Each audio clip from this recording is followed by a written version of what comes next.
Hi, I'm Carrie McKinnon of 28ish, and today I'm going to talk to you a little bit about how to prepare your children for Menarche. So let's go. We're going to go with the top 5 ways to do that. And Menarche, just so that we are all on the same page here, we know what we're talking about, is their first period. So how can we prepare our kids for that transition? Not just the first one, but everything that is going to follow after. So number 5, I would say, for this is to prepare them in advance. So talk about it. With my children, I started years in advance, way before they were ever old enough, and kind of normalized it in our house and had it be this positive thing, this energy around it where they understand that, I'm going to need a break, or I'm going to need a little bit, maybe possibly more time for myself at certain times of the month, and that it's something that will happen to them and that it will be with them their entire lives. And then as we began to get closer to that age, and when they were in the age range where they could have it at any time, I actually pulled them together in our kit and had that in their backpacks for school, and something that they always knew was accessible to them. And I would say discussed it more frequently even, and reminded them regularly that this is something that could happen, so that when it finally did happen, there was no real surprise around it and no shame around it. And that brings me to number 4. Don't shame them. So you might be thinking shame them is something I would never even do, but there might be reactions that you could have that you're not even aware of. So just a kind of funny example, if you've got a child that wants to show you their blood, like that's something to try to poker face through it, like, oh yeah, okay, absolutely, let's see it, that's fine.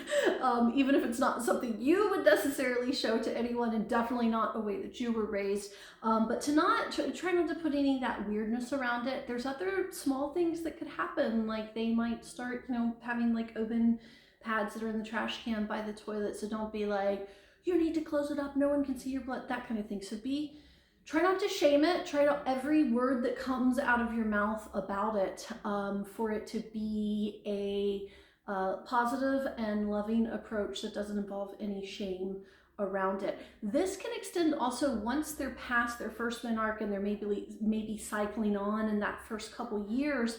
Also not to shame them for PMSing, for the hormonal changes that they have. This is something that's so deeply ingrained in our culture and in ourselves, and there's something legitimate about like raging hormones in teenagers and how that feels for them. And so I think always being positive about it, understanding that it's normal, and not making the hormones and the things that they are feeling be like, oh, you're just PMSing, or oh, it's just your period, that's gonna change for you, or that's gonna go away. So that's my number 4, don't shame it.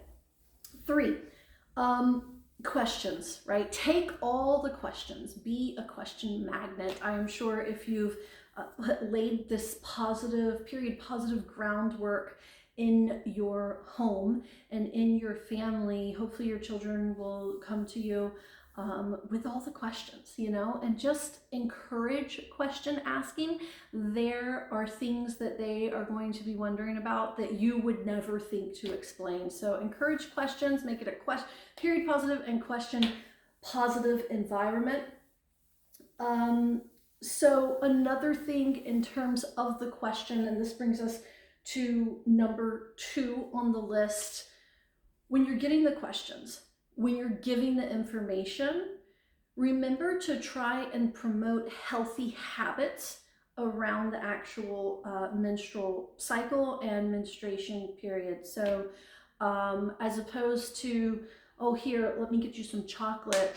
My approach has been, okay, so now when you bleed, your body needs extra nutrients. So green juice and leafy greens are going to be really important for you in this time. Staying super hydrated. And so I really try to promote this as a time of self-care and healthy living as well. And so that as my children grow And as they go on, that they always think about that time and a way that they can mitigate any discomfort they may have around their bleeding time, that they can try to learn early on to mitigate it with healthy living, you know, food is medicine, food-based vitamins, like I said, juices, green juices, these kinds of things, and kind of try to take care of themselves. We talk a lot about self-care when it comes to, you know, periods and the cycle. And so this is me going beyond just like a face mask. There's nothing wrong with, you know, giving them a face mask and teaching them to do self-care during their cycles in that way as well. And then also promoting like a lot of rest for them and letting them know that it's okay to stop and it's okay to feel different and to slow down during this time of their cycle, that it's a good thing. And then finally, the number one tip, you know, make space for it in the family, make space for it in their lives, make space for it in your life. You might promote or try to encourage them, that's the word, to journal each time, especially when they reach menarche, and then around that time, promote tracking. You might want to be tracking it yourself as well. I've heard of some families that have planned family vacations around it. So make it normal, make it positive, make positive space for it. Something you might also think about is that it's a family experience. So there might be a dad or brothers and some discomfort and embarrassment potentially if you got a teenage girl who, you know, who's menstruating for the first time or the first few times, or, you know, even well down the road, even a couple years into the road, if you're seeing this, then you can still normalize it, have those conversations to the side. This happened, Dad. Yes, we've got now another bleeding person in the house, and we are also not going to shame it. We are not going to have to hide it, though. It is a thing, and the products are going to be out there, and we're going to deal with this in a healthy way as a family, making lots and lots of space for it. Another aspect of space making that I can't stress enough, and this is why it's number one as well, is making space for that person that is emerging at that age, for that young human that's reached menarche and that has moved into this next part of their life, these bleeding years. That person needs a lot of space. That person needs a lot of positivity and encouragement and love and nurturing. So thanks for watching.